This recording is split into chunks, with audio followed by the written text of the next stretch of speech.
Hello everyone, let's learn and grow class में आप सभी का स्वागत है। इस वीडियो में हम डिस्कस करने वाले हैं 7th स्टैंडर्ड की ज्योग्राफी का लेसन नंबर 8, मानव पर्यावरण अन्योन्य क्रिया उष्णकटिबंधीय एवं उपोष्ण प्रदेश। ठीक है, तो ये जो चैप्टर है ये बहुत ज़्यादा इम्पोर्टेंट है सीटेट के लिए। इस चैप्टर में से 2 से 3 क्वेश्चन आपको देखने को मिलते हैं और जो क्वेश्चन है वो किस प्रकार से आते हैं वो हम अंत में डिस्कस करेंगे। ठीक है, तो लास्ट में हम लोग क्वेश्चन भी डिस्कस करेंगे और मैं आपको बताऊंगी भी कि किस टॉपिक से कौन से क्वेश्चंस आते हैं। तो चलिए स्टार्ट करते हैं। स्टार्ट करने से पहले चैनल सब्सक्राइब कर लीजिएगा और लाइक कमेंट शेयर ज़रूर कीजिएगा। ठीक है, तो इसमें हम लोग उष्णकटिबंधीय क्षेत्र के बारे में पढ़ेंगे कि जो क्षेत्र हैं कैसे होते हैं, कहाँ पाए जाते हैं, कि कौन से प्राणी पाए जाते हैं, कौन से पक्षी पाए जाते हैं। ठीक है, यहाँ पे रहने वाले जो लोग हैं उनका जीवन कैसा है, ये सब हम पढ़ेंगे। ठीक है, चलिए स्टार्ट करते हैं। तो रेणुका जो है ना एक बच्ची है जो बहुत ज़्यादा उत्साहित है। क्यों इतना उत्साहित है? क्योंकि जो उसके चाचा है श्रीकांत, वो 4 महीने के बाद घर पे आए हुए थे। ठीक है, और जो उनके चाचा है वो क्या है, वो एक वन्य जीव फोटोग्राफर है जो क्या करते हैं जंगलों में जा जाके अलग अलग जानवरों के फोटो वगैरह खींचते हैं। ठीक है, तो ये ना क्या करते हैं बहुत सारी यात्रा भी करते हैं क्योंकि उनको फोटो लेना होता है तो एक जंगल से दूसरे जंगल जाना पड़ता है। ठीक है, तो जो रेणुका है वो बहुत छोटी सी उम्र में ही ये सब चीजें देखती थी, तो उसको ये सब चीजों में बहुत ज्यादा क्या थी, रुचि थी। ठीक है, तो जब उसके चाचा ने क्या किया, उनको क्या किया, एक प्रकृति संबंधित पुस्तकों से परिचय कराया कि ये पुस्तक है जो प्रकृति से जुड़ी हुई है, उसमें प्रकृति के संबंधित बहुत सारी बातें दी गई हैं। ठीक है, तो ये सारी जो चीजें हैं और उसमें जो भी तस्वीरें थी, उस पुस्तक में जो भी तस्वीरें थी, अलग अलग जमीन के बारे में बताया गया था उसमें। वहाँ पे जो रहने वाले लोग थे उनका लाइफस्टाइल अलग था। तो ये सब देखकर जो रेणुका है वो बहुत ज्यादा आकर्षित हो गई थी। ठीक है, जैसे कि आप यहाँ पे देख सकते हैं सारे के सारे लोग एक दूसरे से कितने ज्यादा अलग है, सबका रहन सहन सब कुछ। ठीक है, चलिए आगे देखते हैं। तो जो रेणुका है ना, इस तस्वीरों में तुम विश्व के विभिन्न भागों के लोगों को हम लोग देख सकते हैं, है ना। तो जो कुछ लोग होते हैं वो शुष्क रेगिस्तान से हैं, कुछ लोग जो हैं वो बर्फीले प्रदेशों से हैं, और कुछ जो लोग हैं वो गर्म नम वर्षा वाले वनों से बिलोंग करते हैं, है ना। तो ये सारे जो लोग हैं वो कितने ज्यादा अलग दिखते हैं, ऐसा रेणुका कह रही है। ठीक है, रेणुका बोल रही है ये लोग तो कितने ज्यादा अलग दिखते हैं। तो उसके चाचा क्या बोलते हैं कि भले ही वो लोग देखने में अलग होंगे, पर जो उनका भोजन है, कपड़ा है, मकान, ये सारी जो जीवन जीने की जो आवश्यकताएं हैं वो हमारे जैसी ही है। ठीक है, और ऐसा भी हो सकता है कि जो उनके बच्चे हैं वो तुम्हारी तरह ही गेम खेलते होंगे, वो लड़ते भी होंगे, फिर कभी कभी समझौता भी कर लेते होंगे, वो गाना भी गाते होंगे, नाचते भी होंगे, और अपने परिवार की मदद भी करते होंगे घरेलू कार्य में। ठीक है, और वो जो लोग हैं ना वो प्रकृति के बहुत ज्यादा करीब रहते हैं, और बचपन से ही उन लोगों को प्रकृति की देखभाल करना सिखाया जाता है।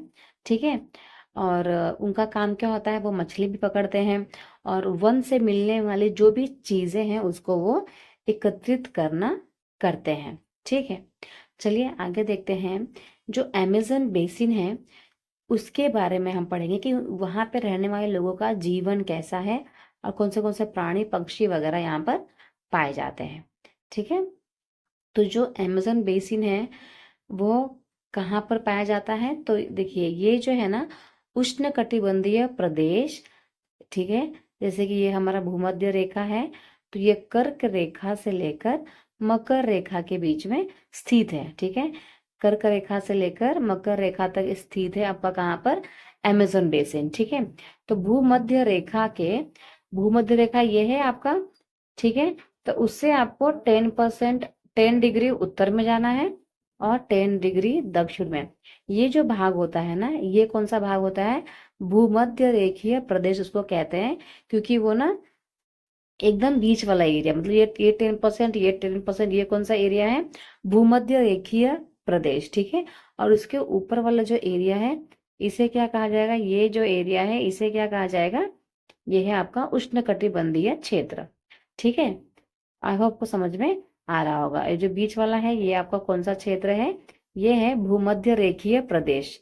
आपको पता होगा ना, भूमध्य रेखीय प्रदेश भी होते हैं, जैसे कि अफ्रीका का आधा हिस्सा भूमध्य रेखीय प्रदेश में आता है, ठीक है। ऐसे बहुत सारे कंट्रीज हैं जो भूमध्य रेखीय प्रदेश के अंदर आते हैं। चलिए आगे देखते हैं। तो जो अमेजोन नदी है ना, इसी प्रदेश से होकर गुजरती है। कहाँ, कौन से प्रदेश से? भूमध्य रेखीय प्रदेश से होकर ये गुजरती है, ठीक है। और ये जो पश्चिम में पर्वत है ना, यहाँ पे पश्चिम में बहुत सारे क्या है? पर्वत है। तो ये पर्वत से पश्चिम से होते हुए, पश्चिम में जो भी पर्वत है वहां से निकलती है वो, और पूर्व में अंध महासागर में कैसे पहुंचती है इसके बारे में हम लोग पढ़ेंगे, ठीक है। तो बेसिकली कहाँ से निकलती है? पश्चिम से निकलती है और फिर फ्लो होते होते पेनिनजुला, कोलंबिया, ये सब होते होते, ठीक है, कहाँ चली जाती है? अंध महासागर में चली जाती है। चलिए आगे देखते हैं। अब ये जो मुहाना है वो क्या होता है?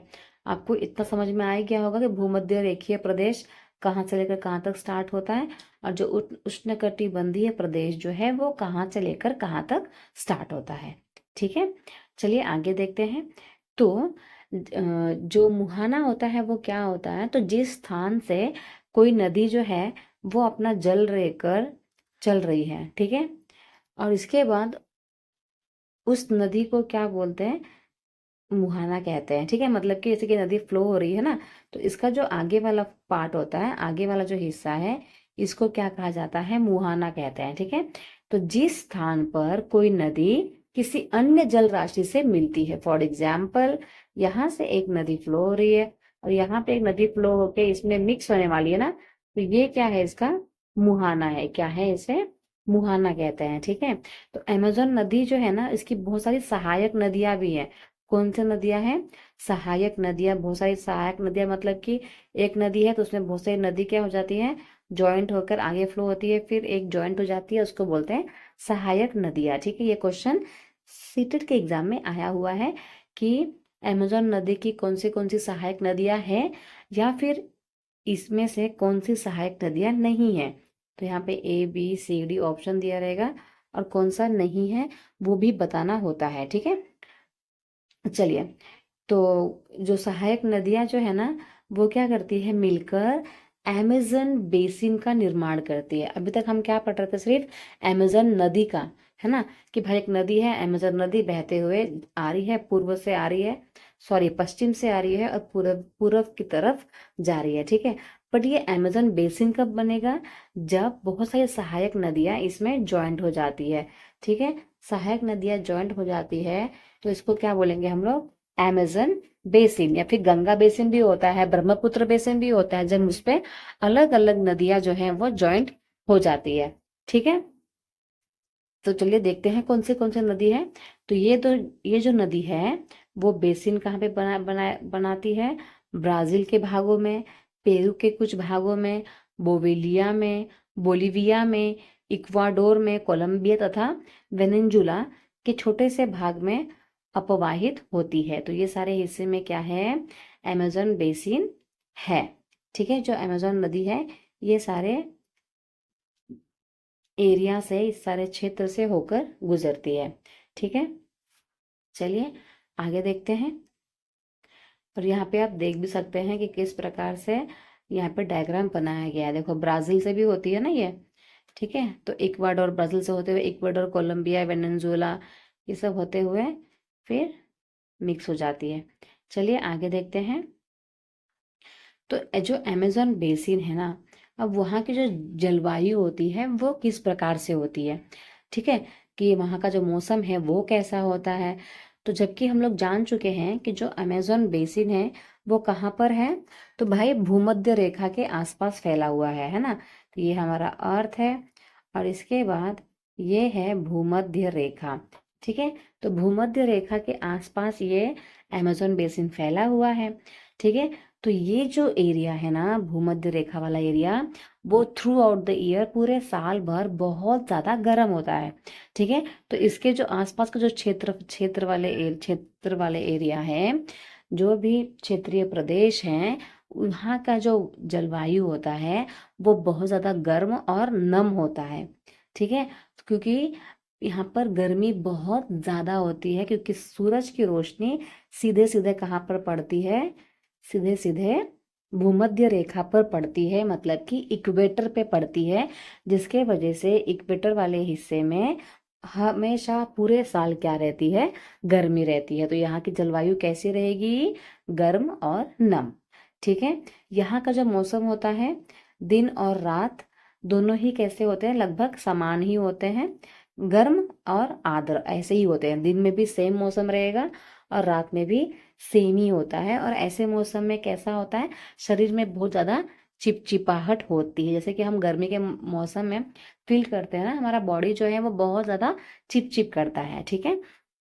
चलिए आगे देखते हैं। तो इस प्रदेश में क्या होता है, लगभग हमेशा प्रतिदिन क्या होती है, वर्षा होती है। डेली यहाँ पर वर्षा होती, बारिश होती है 4 o'clock। ठीक है, 4 बजे शाम को यहाँ पर डेली बारिश होती है। क्यों होती है, क्योंकि यहाँ पर गर्मी बहुत ज्यादा है। तो गर्मी ज्यादा होने की वजह से तो बादल जो है तुरंत फॉर्म होते हैं और तुरंत बरस जाते हैं।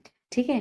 तो यहाँ पे गर्मी होने की वजह से बहुत ज्यादा बादल जो है वो फॉर्म होते हैं, और इसके वजह से डेली यहाँ पर क्या होती है, बारिश होती है।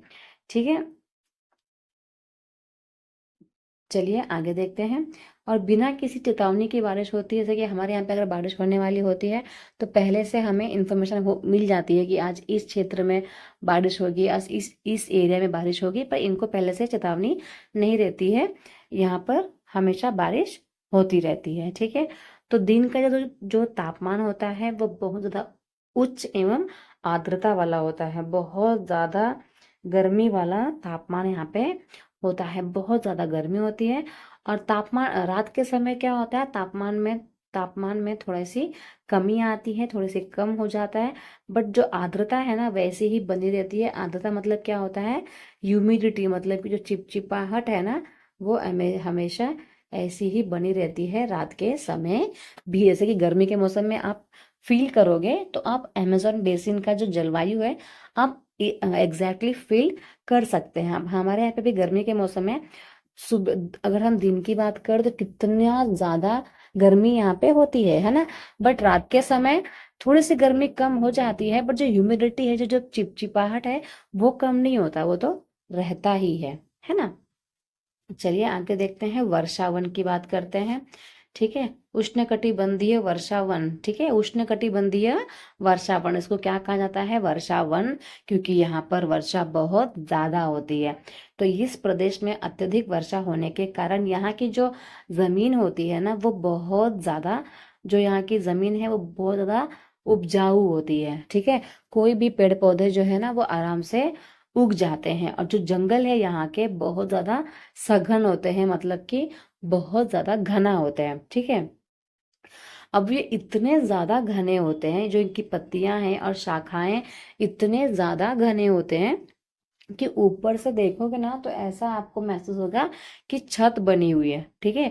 मतलब अगर अगर आपको ये पेड़ इतने सारे इतने घने हैं कि आपको ऊपर से कैसा लगेगा कि ये पूरा छत है। ठीक है, छत के समान ये नजर आती है, जिसके कारण क्या होता है कि इतनी ज्यादा ये घने हैं, जिसके वजह से सूर्य का जो प्रकाश है वो जमीन तक पहुंच ही नहीं पाता, जिसके वजह से जमीन जो है वो हमेशा अ, गीली रहती है और नम रहती है, जिसके वजह से जो वनस्पतियां हैं, जो भी पेड़ पौधे हैं, उनको हमेशा पानी मिलता रहता है। इसलिए वो इजीली पनप जाते हैं, मतलब कि इजीली बहुत ज्यादा बड़े हो जाते हैं। और वहां पे किस प्रकार के पेड़ पौधे ग्रो होंगे, जिसको छाया की जरूरत होती है, मतलब ऐसे पेड़ पौधे वहां पे उगेंगे जो छाया में भी आराम से उग सकते हैं। ठीक है। अगर हम पौधों की बात करें तो कौन से पौधे मिलेंगे वहां पर, ऑर्किड मिलेंगे एंड ब्रोमीलाइड। ठीक है। आप इस पिक्चर में देख सकते हैं कि ऑर्किड किस प्रकार से दिखता है एंड ब्रोमीलाइड किस प्रकार से दिखता है। ब्रोमीलाइड एक पौधा होता है जो क्या करता है, पानी को अपने पत्तों में होल्ड करके रखता है। तो जो स्मॉल स्मॉल इंसेक्ट्स होते हैं ना, इनके लिए ये काफी मददगार हो जाता है। ठीक है, देखिए यहाँ पे दिया गया है। तो ब्रेमलर क्या है, एक विशेष प्रकार का पौधा है जो अपने पत्तियों में क्या करता है, पानी को स्टोर करके रखता है। जो मेढक है और उसके जैसे जो छोटे मोटे प्राणी है, वो क्या करते हैं, अंडा देने में उसका उपयोग करते हैं। ठीक है, चलिए आगे देखते हैं। तो ये जो उष्णकटिबंधीय वर्षा वन जो है, इसमें बहुत सारे क्या है, अलग अलग प्राणी हैं, अलग अलग पंक्षी हैं, अलग अलग रेंगने वाले प्राणी हैं। ठीक है, तो इसमें जो है अलग अलग पंछी भी, जैसे कि टूकन है, आप देख सकते हैं, ये जो है ये टूकन है। गुंजन पक्षी, अलग अलग रंगीन प्रकार के पंक्षी। ठीक है, और भोजन के लिए जो बड़ी चोंच वाले पक्षी होते हैं वो भी वहां पर नजर आते हैं, जबकि ये सारे पंछी भारत में सामान्य रूप से नहीं पाए जाते हैं। ठीक है, तो हमारे यहाँ पे जो पंछी हमको नजर आते हैं, यहाँ की तुलना में वहाँ के जो पंछी हैं वो काफी अलग होते हैं। ठीक है, अगर प्राणियों की बात करें तो उसमें बंदर पाया जाता है, स्लोथ पाया जाता है, और चींटी को खाने वाला टैपिर भी पाया जाता है। ठीक है, इसके अलावा सांप, सरीसृप, रेंगने वाले जो होते हैं ना जानवर, ये सब पाए जाते हैं।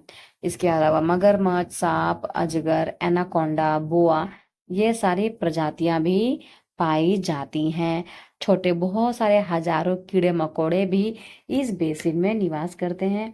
तो ये जो बेसिन है ये बहुत ज्यादा इम्पोर्टेंट है, क्योंकि बहुत सारे प्रजाति के जानवर यहाँ पर निवास करते हैं। ठीक है, इसके अलावा जो मांस खाने वाली एक मछली होती है जिसका नाम क्या है, पिरान्या। ठीक है, तो ये भी जो मछली है वो अमेज़न नदी में ही पाई जाती है। ठीक है, इस प्रकार से जीवों की विविधता की दृष्टि से ये बेसिन असाधारण रूप से समृद्ध है। तो ये जो बेसिन है वो बहुत ज्यादा कैसा है, समृद्ध है, क्योंकि यहाँ पे अलग अलग प्रकार के प्राणी और पंछी, अलग अलग जानवर पाए जाते हैं। ठीक है, आई होप आपको समझ में आ रहा होगा। चलिए आगे देखते हैं। वर्षा वन के निवासी। अब जो उष्णकटिबंधीय जो वर्षा वन है, वहाँ के जो निवासी हैं वो क्या करते हैं, क्या कार्य करते हैं, क्या खाते हैं, ये पढ़ते हैं। चलिए, तो यहाँ के जो लोग हैं ना, वो क्या करते हैं, छोटे से क्षेत्र में, छोटा सा क्षेत्र जैसे कि ये वाला क्षेत्र है। ठीक है, तो यहाँ पे सब जगह क्या उगा हुआ है, जंगल उगा हुआ है। ठीक है, सब जगह क्या है, जंगल उगा उगा हुआ है। तो वन के क्या करेंगे, कुछ वृक्षों को काट देंगे, तो मतलब इसको काट दिया। अब कितना हिस्सा बचा इनके पास, इतने हिस्से में जंगल है, इतना हिस्सा पूरा खाली है ना। ठीक है, इतना हिस्से में जंगल, इतना हिस्सा पूरा खाली। तो ये लोग क्या करते हैं, जो काट दिया गया, अब जो वृक्षों को काट दिया गया, जितने जंगलों को काट दिया गया, इसमें क्या करते हैं वो लोग, अपना फसल उगाते हैं। ठीक है, क्या करते हैं, अपने भोजन के लिए इसमें फसल उगाते हैं। इसके अलावा जो पुरुष होते हैं वो शिकार करते हैं, तथा नदी में मछली वगैरह भी पकड़ते हैं। ठीक है, जबकि जो महिलाएं होती हैं वो फसलों का ध्यान रखती हैं। और फसल में क्या क्या उगाते हैं ये लोग, टेपियोका उगाते हैं, अनानास उगाते हैं, शकरकंद उगाते हैं, ये सारी चीजें उगाते हैं। क्योंकि मछली या फिर शिकार पर वो क्या कर सकते हैं, टोटली डिपेंडेंट नहीं रह सकते हैं, है ना। क्योंकि कभी कभी शिकार मिल गया, कभी कभी नहीं मिला, तो कभी कभी वो क्या करते हैं, अपनी उगाई हुई साग सब्जियों से भी अपने परिवार का भरण पोषण करते हैं। ठीक है, इसके अलावा वो एक पद्धति अपनाते हैं फसल उगाने के लिए, जिसका नाम है कर्तन एवं दहन कृषि पद्धति। ये बहुत इंपॉर्टेंट है और सीटेट में बहुत बार पूछा गया है कि कर्तन एवं दहन कृषि पद्धति क्या होती है, मतलब स्लैश एंड बर्न मेथड क्या होता है। ठीक है, तो मुख्यतः ये क्या करते हैं, यहाँ पे बताया नहीं गया है, पर मुख्यतः देखो यहाँ पे दिया गया कि ये लोग क्या करते हैं, सबसे पहले जो वृक्ष होते हैं, जो झाड़ियां होते हैं ना, उसको क्या करते हैं, किसान काट देते हैं। ठीक है, भूमि को साफ कर देते हैं। इसके बाद, काटने के बाद भूमि को ये क्या करते हैं, जला देते हैं, भूमि को जला दिया जाता है। जलाने के बाद पोषक तत्व में मिट्टी में जो भी जले हुए पोषक तत्व होते हैं वो मिट्टी में मिल जाते हैं, और इसके बाद वो क्या करते हैं, उसके ऊपर फसल उगाते हैं। तो 3-4 बार कई वर्षों तक वो उस पे फसल उगाते हैं। पर बाद में क्या होता है, मिट्टी के जो पोषक तत्व है ना उसमें धीरे धीरे कमी आने लग जाती है, क्योंकि जमीन में आग लगाने से भूमि जो है वो धीरे धीरे बंजर होने लग जाती है। तो जब उनकी जमीन धीरे धीरे बंजर होने लग जाती है तो वो दूसरे स्थान पे शिफ्ट हो जाते हैं। फिर दूसरे स्थान पे भी वो सेम ऐसा ही करते हैं कि जो भी झाड़ियां वगैरह है उसको आधा काट देंगे, और आधे पे क्या करेंगे, वो लोग खेती करेंगे। उसमें सबसे पहले आग लगा देंगे। आग लगाने के बाद जो भी राख बच जाती है उसको अच्छे से मिट्टी में मिला देंगे और उसके ऊपर खेती करते हैं। ठीक है, और काफी टाइम तक करेंगे। इसके बाद जब जमीन बंजर होने लगेगी तो फिर छोड़कर दूसरे जगह शिफ्ट हो जाते हैं। इसको कहा जाता है कर्तन एवं दहन कृषि पद्धति। ठीक है, इसके अलावा देखिए ये लोग क्या करते हैं, अपने आहार में मेनियोक, जिसे क्या कहा जाता है, कसावा कहा जाता है। तो ये आलू की तरह ही होता है, जमीन के अंदर पैदा होता है। इसको ये लोग खाते हैं। ठीक है, इसके अलावा कॉफी, मक्का, कोको, ये सारी फसलों को भी वो लोग उगाते हैं। ठीक है, तो वर्षावन जो है, उष्णकटिबंधीय वर्षावन जो है वो इतना ज्यादा घेरों में है, मतलब इतना ज्यादा फैला हुआ है। तो इसकी लकड़ियों का इस्तेमाल वो घर को बनाने के लिए करते हैं। ठीक है, कुछ परिवार क्या करते हैं, मधुमक्खी का छत्ता तो देखा ही होगा ना आपने, तो मधुमक्खी के छत्ते की तरह अपने छप्पर वाले घर बनाते हैं, पहले के जमाने में देखा होगा आपने। ठीक है, जबकि जो कुछ लोग होते हैं ना वो क्या बनाते हैं, वो लोग बनाते हैं मलोका। ठीक है, मलोका क्या होता है कि बड़े अपार्टमेंट जैसा ही इसमें घरों में लोग रहते हैं। ठीक है, अपार्टमेंट की तरह रहता है और उसमें लोग रहते हैं, और जिसकी छत जो होती है ना वो तीव्रता से ढलान वाली होती है, ऐसी होती है। ठीक है, ढलान वाली होती है, जिसको क्या कहा जाता है, मलोका। तो सीटेट में एग्जाम में क्वेश्चन आया हुआ है कि मलोका क्या है। ठीक है, तो मलोका किसे कहा जाता है, अपार्टमेंट में रहने वाले जो घर होते हैं, ठीक है, उसको कहा जाता है मलोका। चलिए आगे देखते हैं। अगर आपको वीडियो अच्छी लग रही है तो चैनल को सब्सक्राइब कर लीजिएगा और लाइक कमेंट शेयर भी जरूर कीजिएगा। ठीक है, तो जो अमेजन बेसिन के जो लोग हैं उनका जो जीवन है वो धीरे धीरे काफी बदल रहा है। ठीक है, क्यों बदल रहा है कि पुराने समय में जब उनको जंगल के अंदर पहुंचना होता था तो उनके पास सिर्फ एक ही मार्ग होता था, वो होता था नदी। नदी के थ्रू ही वो जाते थे। पर 1970 में क्या हुआ, ट्रांस अमेजन महामार्ग बना दिया गया, मतलब कि एक रास्ता बना दिया गया वहां तक, वर्षावन मतलब जंगलों में पहुंचने के लिए। अब जो लोग हैं वो आसानी से वहां तक पहुंचते हैं। तो अभी देखो, अगर रोड बनाना है तो ऑफकोर्स जंगल को तो काटना ही पड़ेगा ना, तो काफी हद तक पेड़ पौधों को काटा गया। ठीक है, इसके अलावा अनेक स्थानों पर पहुंचने के लिए हवाई जहाजों का भी इस्तेमाल होता है और हेलीकॉप्टरों का भी इस्तेमाल होता है। ठीक है, तो इससे क्या हुआ कि इसके वजह से क्या हुआ, वहां पे जब रोड बनाना स्टार्ट किया गया तो बहुत सारी आबादी आबादी वाले लोग थे, बहुत आबादी में लोग वहां पे रहते थे, उनको क्या किया गया, वहां से हटना पड़ा। ठीक है, उनको अपना जंगल छोड़कर दूसरे जगह पे जाना पड़ा रहने के लिए। ठीक है, चलिए आगे देखते हैं। तो जो विकास है ना उसमें विकास जो है इतना अच्छे से होने लगा था। ठीक है, जिसके वजह से वर्षा वन धीरे धीरे नष्ट होने लगे। ठीक है, क्योंकि हम क्या कर रहे हैं, अपने विकास के बारे में सिर्फ सोच रहे हैं, पेड़ पौधे के बारे में सोच ही नहीं रहे। हमको तो रोड चाहिए, ये पेड़ हमको बहुत तकलीफ दे रहा है, जो जो पेड़ है वो रोड के बीच में आ रहा है, चलो भाई इसको साफ कर दिया जाए। तो क्या करते हैं, इसको ये लोग साफ कर देते हैं, काट देते हैं। तो विकास में इतनी ज्यादा गतिविधि होने के कारण जो हमारे वर्षा वन है वो धीरे धीरे क्या होने लगे, नष्ट होने लगे।